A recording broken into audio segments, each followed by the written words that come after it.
말씀은 창세기 3장 19절입니다. 창세기 3장 19절. 함께 봉독하십니다. 내가 얼굴에 땀이 흘러야 식물을 먹고 필경은 흙으로 돌아가리니 그 속에서 내가 취함을 입었습니다. 너는 흙이니 흙으로 돌아갈 것이니라 하시니라. 아멘. 자, 창세기 그 중에서도 3장, 창세기 3장입니다. 우리가 창세기를 읽으면 그 처음 첫 장에 아주 그 웅장한 태초에 하나님이 천지를 창조하시니라. 땅이 텅 비어 있는데 땅이 혼돈하고 공하며 하나님의 신은 수면에 운행하시니라. 하나님이 가라사대 빛이 있으라 하심에 빛이 있었고. 그 창세기를 처음 읽을 때 그 가슴이 참 뭉클한 거예요. 새로운 세계를 만나는 거. 그런데 불과 석 장째, 한 장, 두 장, 석 장째 들어가면 아주 어두운 그 모습이 나타나는 거예요. 사람이 하나님을 배반하고 하나님을 의심하고 그리고는 사탄의 말을 듣고 선악과를 먹고 또 타락해서 쫓겨나는 것이 3장이에요. 3장. 저는 어릴 적 그 성경을 읽으면서 창세기 그 3장에 그런 이야기가 나오는 것이 대단히 슬펐어요. 참 1장, 2장, 3장 다 해서 한 33장쯤 나와도 그래도 조금 나을 텐데 1장, 2장 넘어가자 그 다음에 3장부터 그냥 그리고 특히 이 구절을 읽을 때 전 초등학교 때 아마 초등학교 1, 2, 3학년 아마 그때쯤 읽었을 것 같은데 기분이 참 이상했어요. 너는 흙이니 흙으로 돌아갈지니라. 요즘도 장례식 하면 목사님들께서 되게 장례할 때 이런 표현을 늘 인용하세요. 너는 흙이니 흙으로 돌아갈지니라. 또 외국 영화를 봐도 주인공이나 누가 탁 죽으면 그 목사님이 탁 장례할 때 너는 흙이니 흙으로 돌아갈지니라. 그리고 이제 오늘 잘 왔어요, 우리 초등학생들. 바로 이 구절, 너는 흙이니 흙으로 돌아갈지니라. 이런 표현을 몇 살 때 읽었는가, 그거 아주 중요해요. 그 세월 다 보내고 한 5학년 몇 반에 있는데 처음 읽었다. 이런 분들은 너무 늦은 거예요. 너무 늦은. 아주 어릴 때 읽으면 좀 충격은 돼도 굉장히 지혜가 생기는 거예요. 인생은 흙으로 지원받았고 장차 흙으로 돌아갈 존재로구나. 그러면 우리에게 주어진 일생 동안 과연 무엇을 하라고 주신 것일까 생각을 하게 될 것이라. 창세기 3장에 이 표현이 있다는 것, 그건 대단히 충격적입니다. 오늘 우리가 다룰 내용이 바로 인간의 죄, 그리고 죄로 말미암은 죽음, 그리고 인간의 전적 무능, 이런 것들에 대해서 배울 것이기 때문에 바로 3장을 요절로 택했습니다. 지난 시간에 배운 내용입니다. 하나님의 섭리에 대해서. 자, 지난 시간에 배운 내용을 고백하듯이 같이 쭉 함께 읽어가십니다. 우리는 이 좋으신 하나님께서 그가 모든 것들을 창조하신 후에 그것들을 버려두시거나 행운이나 우연에 맡기지 않으시고 자신의 거룩하신 뜻에 따라 다스리고 통치하셔서 그의 지시 없이는 이 세상 안에서 어떤 일도 일어나지 않는다고 믿습니다. 하지만 하나님께서는 자행된 죄의 장본인도 아니시며 그것들에 대한 책임자도 아니십니다. 왜냐하면 그의 능력과 선하심이 너무나 크고 이해를 넘어서기 때문에 심지어 사단과 악인들이 불의하게 행할 때조차도 가장 탁월하고 바른 방식으로 그의 일들을 정하시고 시행하시기 때문입니다. 인간의 이해를 능가하는 그의 행위에 대해서 말할 것 같으면 우리는 우리의 이해력이 허용하는 한도를 넘어서 호기심에 차서 탐구하지는 않을 것입니다. 하지만 가장 큰 겸손과 경외함을 가지고 우리는 우리로부터 감추어져 있는 하나님의 올바른 판단을 찬양하며 우리가 이 경계를 넘어서지 아니하고 그가 그의 말씀에서 우리에게 가르치는 것들을 배워야 할 그리스도의 생도인에 대하여 만족합니다. 이 교리는 우리들에게 말로 다할 수 없는 위안을 주는데 이는 우리가 그것에 의하여 어떤 일도 우연히 해서 우리에게 일어날 수 없으며 오직 우리의 은혜로우신 하늘 아버지의 지시에 의해서만 일어난다는 것을 배우기 때문입니다. 그는 아버지로서의 주의를 가지고 우리를 살펴보시는데 모든 창조물들을 그의 능력 아래 지키심으로 우리 머리에 머리카락 하나라도 비록 그것이 수없이 많다더라도 그리고 참새새끼 한 마리라도 우리 아버지의 뜻 없이는 땅에 떨어지지 않습니다. 여기서 우리는 그가 사탄과 우리의 모든 대적들을 주장하심으로 그들이 그의 허락과 뜻 없이는 우리를 해할 수 없다는 것을 알기 때문에 믿습니다. 그런 거로 우리는 관심이 없으시고 모든 것을 우연에 버려주다고 말하는 에피큐리안들의 저주받을 오류를 거절합니다. 우리 초등학생 아이들이 에피큐리안 이런 것도 한번 읽어보면 좋습니다. 목사님 그게 뭔가요? 에피큐리안 또 괴물 같기도 하고 그런데요. 그건 이제 옛날에 아주 예수님 오시기 전에 그리스에 살았던 철학자들 이름이 에피큐로스라는 철학자가 큰 선생님인데 사람의 목적은 쾌락을 추구하는 것이야 이렇게 가르쳤던 사람이 에피큐리안 이런 오류들을 거절한다 이렇게 고백을 하는 것입니다. 바로 이런 고백을 환란에 처해 있던 그때 그 성도들이 이런 고백을 하면서 저들이 비록 환란에 처하더라도 하나님의 허락 없이는 이런 일이 일어날 수 없다 그렇게 고백하면서 혹은 화형장으로 혹은 감옥으로 끌려가면서도 하나님의 허락 가운데 내가 이 길을 간다 그렇게 확신하면서 갔던 신앙 고백으로 우리가 여길 수 있는 것입니다. 바로 하나님의 섭리를 고백하는 것은 우리 신앙에 큰 위안이 된다 그렇게 여기실 것입니다. 이제 넘어갑니다. 새로운 과시인 제14장 사람의 창조, 타락 그리고 타락한 사람으로서는 참된 선이란 것은 불가능하다 그런 이야기입니다. 자 이제 한 단락씩 또 고백하면서 다 읽고 난 다음에 조금씩 설명하도록 그렇게 하십니다. 하나님께서 땅의 흙으로 사람을 창조하셨으며 선의 거룩인 그의 형상과 모양을 따라 사람을 만드시고 조성하셨다고 우리는 믿습니다. 그의 의지는 모든 면에서 하나님의 의지에 일치할 수 있었습니다. 하지만 사람이 이러한 높은 위치에 있을 때에 그는 그것을 감사하지도 않았고 그의 탁월함을 제대로 평가하지도 않았습니다. 그는 사단의 말에 귀를 기울였고 의지적으로 자신을 죄에 넘겨주어 결국 사망과 저주에 종속되게 되었습니다. 그는 그가 받은 생명의 명령을 어겼으므로 그의 죄에 의하여 그의 참 생명이신 하나님으로부터 단절되어 그의 전 본성이 부패되었습니다. 이 모든 것에 의하여 그는 자신을 육체적, 영적 죽음에 이르도록 하고 말았습니다. 사람은 사악하고 비뚤어지고 그의 모든 길에서 부패하여졌으므로 그는 그가 하나님께로부터 받은 그의 모든 탁월한 은사들을 잃고 말았습니다. 그는 그로 하여금 핑계할 수 없도록 하기에 충분할 만한 약간의 흔적 외에는 가진 것이 아무것도 없습니다. 성경이 우리에게 가르치는 바와 같이 우리 안에 어떤 빛이 있더라도 어둠으로 바뀌게 되므로 참빛이 어둠에 비치고 어둠이 그것을 이기지 못하는데 사도 요한은 여기서 인류를 어둠이라고 부릅니다.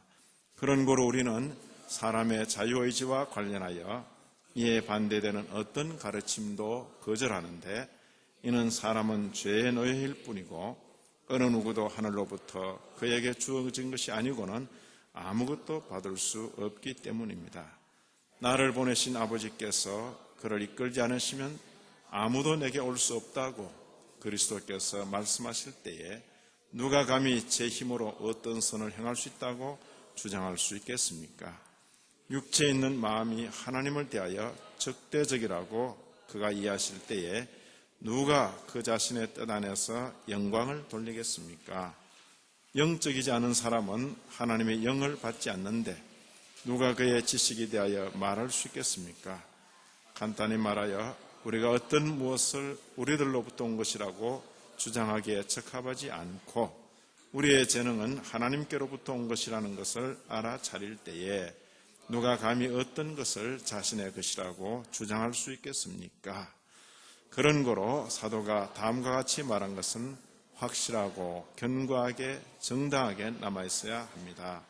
하나님께서는 그의 기쁘심을 위하여 바라는 것과 행하는 것에 있어서 그대 안에서 역사하십니다.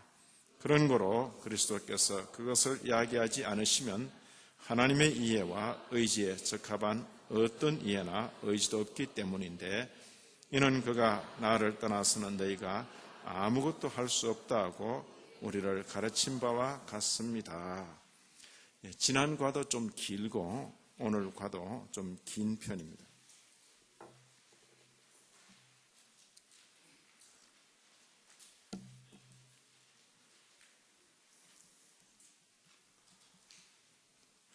자, 하나님께서 땅의 흙으로 사람을 창조하셨다. 이거 중요한 그 내용이죠. 사람을 구성할 때 두 요소, 하나는 이 몸을 이루는 이 요소, 흙이다 그랬어요. 그리고 또 하나는 이 몸을 집으로 거하는 내면, 그것은 하나님의 어떤 생기가 그 속에 들어왔다 그랬습니다. 하나님의 땅의 흙으로 사람을 창조하셨다. 그리고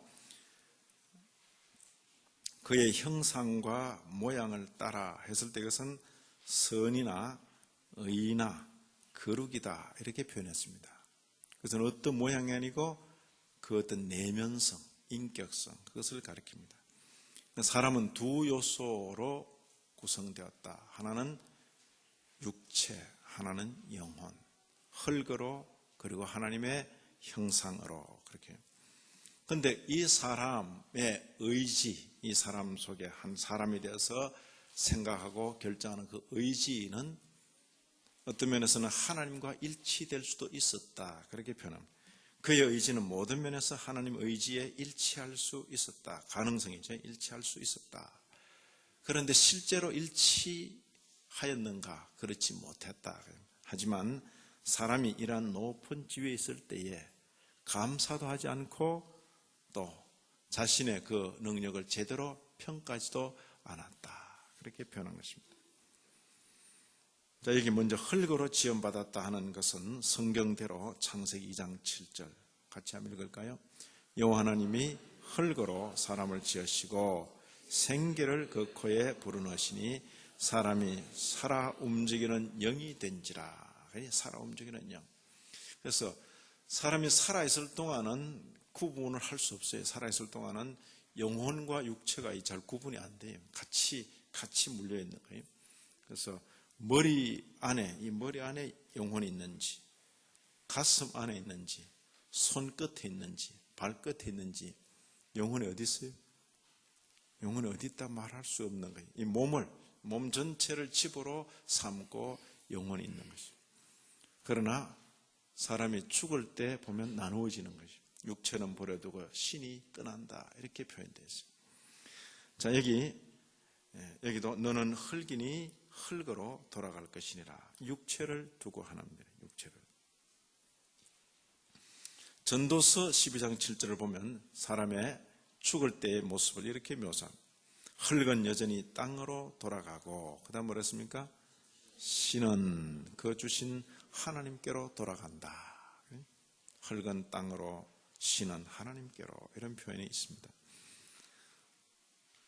자, 사람이 지음받을 때에 하나님의 형상을 따라 하나님의 모양대로 했을 때 이 형상과 모양은 육체를 가리키는 게 아니고 사람의 내면을 가리킨다. 우리 흔히 표현할 때 인격성 이렇게 말할 때 내면입니다. 이 하나님의 형상과 모양을 이 육체의 외면에서 생각하면 안 돼요. 그래서 백인들은 자기가 하나님 닮았다 이렇게 생각하고 흑인들은 자기가 하나님 닮았다 생각하고 우리도 또 지지 않겠다고 하나님은 약간 놀이끼리 할 것이다 이렇게 생각하는데 어느 것도 맞지 않아요. 그건 자기 생각일 뿐이죠. 어떤 사람은 또 사람 자세히 관찰해 보니까 원숭이 닮았더라. 그래서 사람은 원숭이가 진화된 것이다. 또 그런 생각을 하기도 하는데 사람이 원숭이 닮은 이유는 단 한 가지. 지구라는 이 기압 조건에서 코로 숨쉬며 포유동물로 살기 때문에 이렇게 생긴 게 원숭이 비슷할 수 있어요. 원숭이 비슷하기도 어떤 사람은 가만히 보면 소 비슷하고 어떤 사람은 약간 돼지 비슷하고 뭐 이래가지고 사람이 다 짐승들하고 비슷해요. 그렇지만 물고기하고 비슷하지는 않잖아요. 물고기는 물속에 사니까. 만약 우리가 물속에 산다면 분명히 지느러미 있고 아가미가 있고 뭐 이렇게 됐을 거라고. 그러나 우리는 이 지상에서 이렇게 코로 숨쉬며 살기 때문에 지상에서 코로 숨쉬며 사는 동물들과 비슷하게 닮은 것이.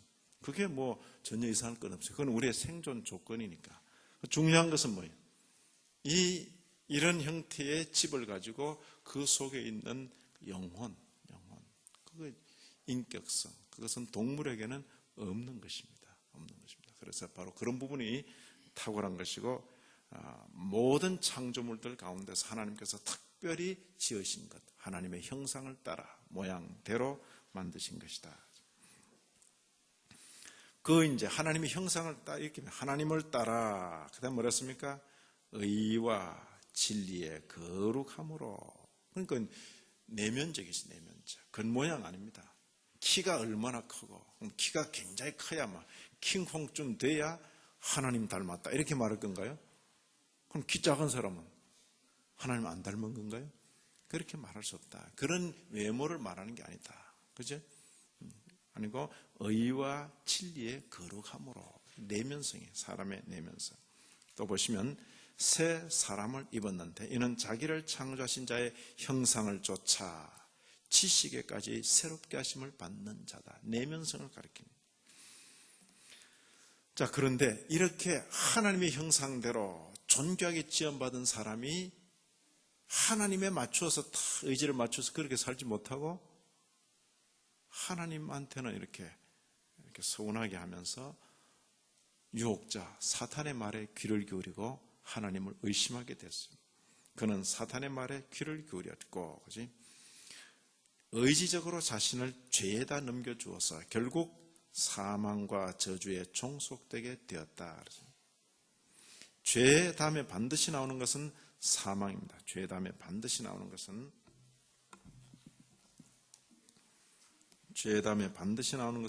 사망이다. 스스로 죄를 범하고 그리고 결국은 사망과 저주의 종속이라 말은 이제 원튼 원치 않든 그냥 끌려다니게 됐다. 그는 생명의 명령을 어겼기 때문에 죄에 의해서 하나님으로부터 단절되어, 이 단절이 바로 사망입니다. 단절. 하나님과 단절. 끊어지는 것이. 이 사망이다. 하나님과 단절. 이 모든 것에 의해서 자신을 죽음에 이르도록 하고 말았다. 죽음은 삼중적이라 해서 삼중전화. 하나는 영적 죽음. 자, 지금 초등부 앞자리에 둘이 떨어져 앉아. 둘이 떨어져 앉으라고. 앞자리. 그래. 자꾸 신경 쓰게 만들지 말고 떨어져 앉으라. 옆으로 더 선생님이 가운데 앉으라고. 목사님 무서워. 그렇게 자꾸 알만한 애들이 자꾸 그 딴짓하면 안 돼.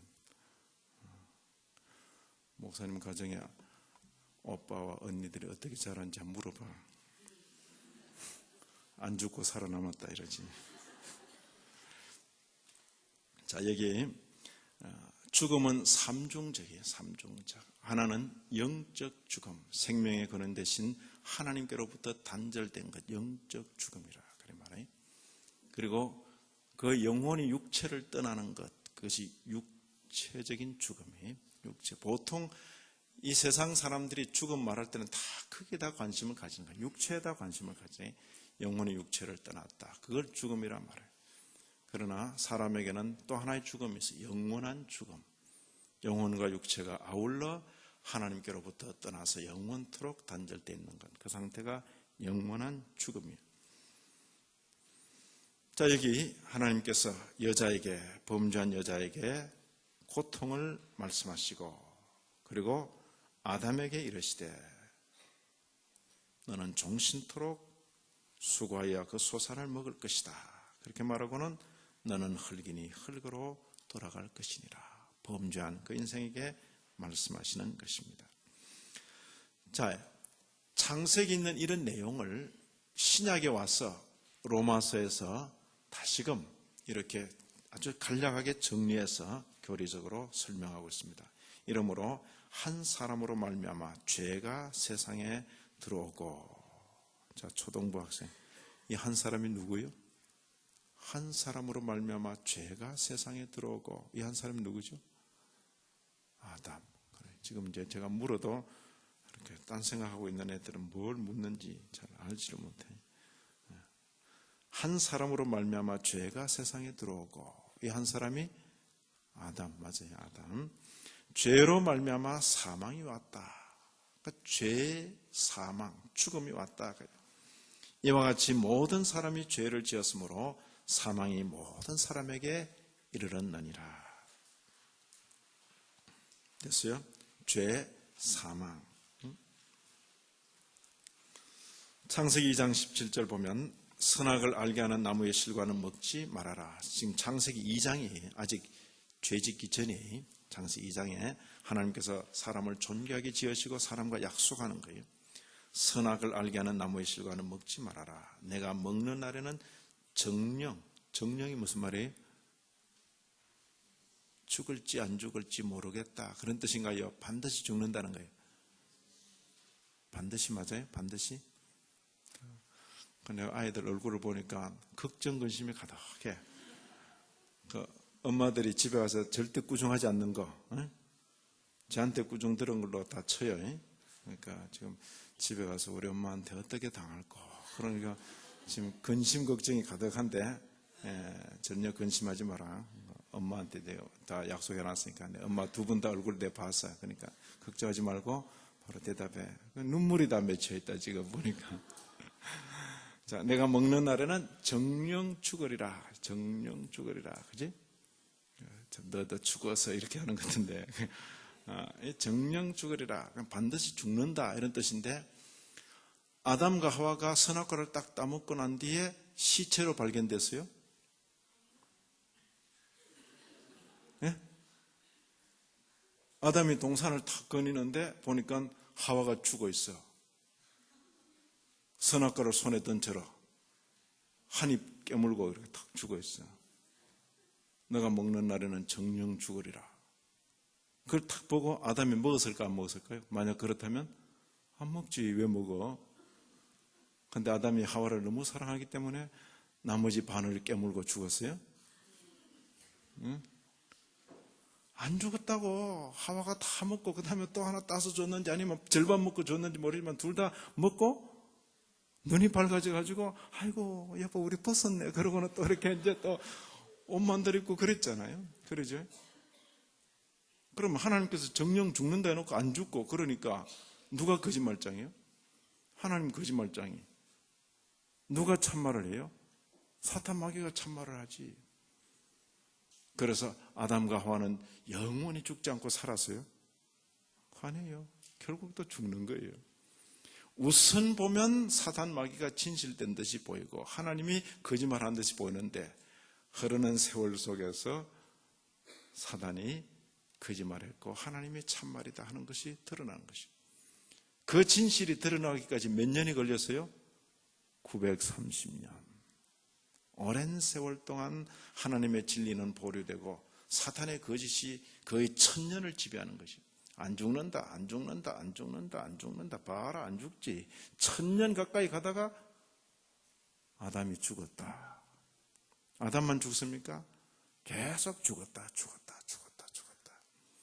아담이 죽기 전까지만 해도 죽는 건 예외예요. 모두가 살아있어요. 인간은 죽지 않는다. 선악과를 먹어도 죽지 않는다. 그런데 어느 날 아담이 죽었어요. 그 죽었다 하는 말은 육체를 기준해서 한 거예요. 영적으로 하나님과 관계는 이미 끝난 거예요. 이미 끝난 상태에서 하나님이 허락한 그 풍요한 생명을 누리지 못하고 계속 축소돼서 죽어가는 거예요. 철학을 조금 한 분도 그 정도는 알아. 너 나이가 몇 살이니? 너 몇 년 살았나? 물으면 철학한 사람, 보통 사람은 제가 30년 살았습니다. 이렇게 말하는데 철학하는 사람은 제가 30년 동안 죽었습니다. 이렇게 말한다고. 잘 모르겠어요? 우리에게 허락된 생명을 죽어가고 있는 거예요. 여기 보면 정령 죽으리라. 삼중적 사망, 육적, 영적, 영원한 사망인데 이미 영적 사망 가운데 있는 자가 육체적인 죽음을 맞으면서 그리고 영원한 사망 가운데 떨어진다. 그 이야기. 이게 모든 인생들이 가는 길. 아담과 하와에게 구속의 은혜가 없으면 육적 죽음을 맞고 그들도 영원한 사망 가운데 떨어질 것이라. 그러나 그들에게 구속의 은혜가 있으면 비록 육체적 죽음을 맞더라도 그들에게 영원한 사망은 없을 것이다. 자, 에베소 2장 1절에도 보면 너희의 허물과 죄로 죽었던 너희를 살리셨도다. 자, 에베소 사람들 바울 사도 만나기 전에 죽어서 살았어요. 에베소 사람들은 바울 사도에게 복음을 들을 때에 다 무덤에 있었어요. 너희의 허물과 죄로 죽었던 너희를 살리셨도다. 무슨 말이에요? 영적으로 죽었다. 그런 뜻입니다. 영적으로 죽었다. 그들의 몸들은 다 살아있어요. 영적으로 죽었다. 근데 이걸 영적 죽음이라 이렇게 표현해야지 영혼의 죽음이라 이렇게 말하면 말이 틀린다. 그 이야기. 영혼의 죽음이 아니라 영적 죽음입니다. 영적 죽음이라는 말은 뭐냐? 영혼을 가진 자로서 영혼과 육체가 있으면서 온전한 활동, 정신활동, 문학적인 활동, 예술적인 활동, 종교적인 활동을 하면서도 하나님과 관계가 단절된 채로 그런 일을 하고 있다. 그게 뭡니까? 영적인 죽음이다. 영혼이 죽었다 이러면 뭐예요? 정신활동 자체가 없다 그 말이. 몸만 움직이고 있다 이런 이야기. 그런 사람 봤어요? 식물인간. 그럴 경우에 거의 영혼이 죽었다 할 정도인데 그것도 잘 모르죠. 우리가 관찰할 수 없으니까. 그걸 말하는 게 아니고 에베소 사람들이 식물인간들이었다. 그런데 바울을 만나고 난 뒤에 복음을 듣고 난 뒤에 살아났다. 이런 이야기가 아니다 그 말이. 그들은 바울을 만나기 전에도 예술활동, 종교활동까지 다 하던 사람이에요. 영적으로 죽은 사람. 하나님과 관계가 단절됐다. 그 이야기예요. 자, 여기 영적 죽음의 상태가 이렇습니다. 저희 총명이 어두워지고 저희 가운데 있는 무지함, 저희 마음이 굳어짐으로 하나님의 생명에서 떠나 있는 것. 이게 영적 죽음의 상태입니다. 자, 사람은 사악하고 삐뚤어지고 그의 모든 길에서 부패. 이게 타락의 상태입니다. 그래서 하나님께로부터 받은 모든 탁월한 은사들을 잃고 말았다. 잃어버렸다. 하나님께로부터 받은 모든 탁월한 은사들을 잃고 말았다. 그래서 약간의 흔적은 남아있다. 저기 사람이다. 흔적은 남아있지만은 그에게서 찾아볼 수 있는 존귀란 것은 다 상실되고 말았다. 사람. 여호와께서 사람의 생각이 허무하다 그래요. 허무하다. 의인은 없나니 하나도 없다. 이런 말을 읽으면 참 허전하지 않아요? 의인은 없나니 하나도 없다. 우리 교회에 몇 분은 있는 것 같은데 이렇게 생각하는데 없다 그랬어요. 인간 스스로 하나님 앞에 의롭다고 내세울 그런 존재는 아무도 없다. 그런 표현입니다. 육신의 생각은 사망이요 그랬습니다. 사망이요. 자, 이것도 넘어갑시다. 자, 성경이 우리에게 가르치는 바와 같이 우리 안에 어떤 빛이 있더라도 전부 뭐로 바뀌어요? 어둠으로 바뀌게 되므로 참빛이 어둠에 비치고 어둠이 그것을 이기지 못하는데 인류를 어둠이라고, 전체가 어둠이야. 캄캄하다 그래요. 밝고 어둡다 할 때 어둠이다 그렇게. 자, 여기 에베소 5장 8절 같이 봅니다. 너희가 전에는 어두움이더니 이제는 주 안에서 빛이라. 빛의 자녀들처럼 행하라. 주 안에서 빛이다. 전에는 어둠이다. 모든 행하는 일들이 전부 사망으로 간다. 그러나 이제 주님 안에서 빛이다. 생명이 있다. 그런 이야기입니다. 그런 거로 우리는 사람의 자유의지, 이 표현 자유의지와 관련해서 이에 반대되는, 앞에서 말한 이것과 반대되는 어떤 가르침도 거절한다. 자, 물어봅시다. 사람에게 자유의지가 있습니까? 없습니까? 예? 사람에게 자유의지가 있어요? 없어요? 자, 제가 이렇게 들고 마실 것 같아요? 안 마실 것 같아요?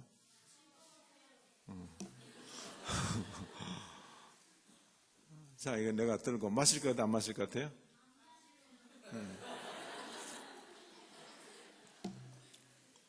자, 이건 이제 사람이 내가 이걸 둘 수도 있고 가질 수도 있고 이런 걸 두고 자유의지라 이렇게 말하려고 합니다. 그런 건 자유의지가 아니에요. 그건 동물들도 다 가지고 있어요. 예? 그렇잖아. 말을 내가까지 끌고는 가지만은 먹이는 건 주인 마음대로 못해요. 안 먹겠다 하면 안 마시는 거지 뭐. 그렇잖아요.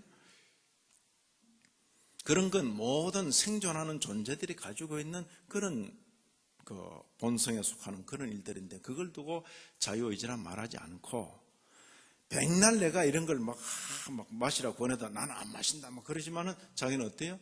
결국 죽는 걸 뭐. 예? 적어도 자유의지란 말했을 때 이것은 하나의 그 전문 용어예요. 사람이 자기 스스로 결단을 내림으로 영원한 생명을 취할 수 있는가? 사람이 자기 스스로 결단을 내므로 영원한 생명을 취할 수 있는가? 있어요? 없어요? 있어요? 없어요. 없어요. 그치? 한때는 있었어. 언제? 처음 아담이 창조되었을 때 타락 전에 그 의지를 하나님의 뜻에 딱 맞게 일치시킬 수 있었다 그랬습니다. 그러나 그는 의지를 그렇게 쓰지 않고 하나님을 거역하고 거스르는 쪽으로 서버린 거지. 그리고는 이후는 죄와 사망의 종로로 다는 종속된 끌려다니는 이게 뭐예요? 자유가 있어요? 없어요? 자유 없다 그 말이에요. 끌려다닌다. 그래서 이런 것 자유의지와 관계해서 반대되는 어떤 가르침도 거절한다. 자유의지 있다 이러면 아니다. 그냥 사람은 죄의 노예일 뿐이다. 그 이야기. 어느 누구도 하늘로부터 그에게 주어진 것이 아니고는 아무것도 받을 수 없다. 그렇게 말합니다. 자, 예수께서 말씀하시기를 진실로 너희에게 이르노니 죄를 범하는 자마다 어때요? 죄로부터 자유한다 그랬어요? 종이다 그랬어요? 종이다. 모든 사람이 죄를 범하였음에 모든 사람이 죄의 종이다. 그 이야기, 죄의 종이다. 만일 하늘에서 주신 바가 아니면 사람이 아무 선한 것도 가지고 있을 수가 없다. 하늘로부터 준 것이라야 가질 수 있다. 그 이야기. 자, 제가 자유의지에 대해서 이렇게 설명했습니다. 영원한 생명과 사망을 스스로 결정할 능력이 인간 자신에게 있는가? 그렇게 물었어요. 있어요? 없어요? 없다. 처음 사람 아담에게는 그런 의지의 자유가 있었다. 그렇죠. 그렇지만 아담 이후의 모든 인생들에게는 그런 의지의 자유란 없다. 없다. 자기가 영원한 생명을 택할 수가 없다. 대신 죄의 종로로 다는 그런 의지만 있을 뿐이다. 자, 교회 가운데 큰 스승 칼뱅이라는 분이 큰 스승인데 이분의 또 스승처럼 여겨지는 분이 교회 초대교회 당시에 살았습니다. 어거스틴이라는 분인데, 의지는 부자유하다, 자유롭지 못하다, 종노릇하고 있다. 사람은 자유의지에 큰 힘을 받고 창조되었지만은 죄를 지음으로써 그 자유의지를 잃어버렸다. 사람은 자유의지를 잘못 사용해서 자기와 및 자기의 의지 모두를 잃어버렸다. 우리의 의지가 의로부터는 자유로우나 뭐로부터 자유롭다고요? 의를 행한 데는 전혀 자유로워. 의를 행한다 말입니까? 안 행한다 말입니까? 이런 자유는 없는 게 더 좋아요. 죄의 노예가 되었다. 죄의 노예가 되었다. 그래서 칼빈 같은 이는 이렇게 표현했어요.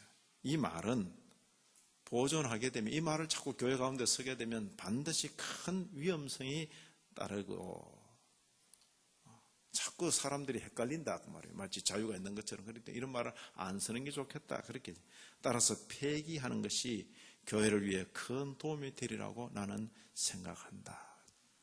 됐어요? 자유의지 있어요, 없어요? 그런 말 안 한다 그 말이에요. 자유의지라는 것은 인생에게 없다. 스스로 생명을 택하는 것이 아니라 하나님께서 부르셔야만, 하나님께서 택하여 부르셔야만 생명에 이를 수 있는 존재.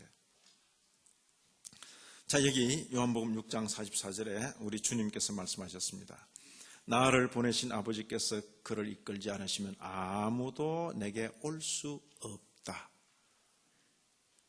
아버지께서 나를 이끌지 않아도 각자가 알아서 온다. 그렇게 말하지 않고 아무도 내게 올 수 없다. 주님께서 이렇게 말씀하시는데 누가 감히 저는 제 힘으로 왔는데요, 이렇게 말할 사람이 있는가? 그런 말이 없다. 됐습니까? 요한복음 6장 44절입니다. 같이 읽습니다. 나를 보내신 아버지께서 이끌지 아니하면 아무라도 내게 올 수 없으니 오는 그를 내가 마지막 날에 다시 살리리라. 아버지께서 이끌었기 때문에 내게 왔다. 자, 여기 앉으신 모든 분들, 내 스스로 내 힘으로 왔습니까? 아버지께서 이끌어서 주님께로 왔습니까? 아버지께서 이끌어서 주님께로 왔다. 그것이 바른 대답이다. 그 이야기.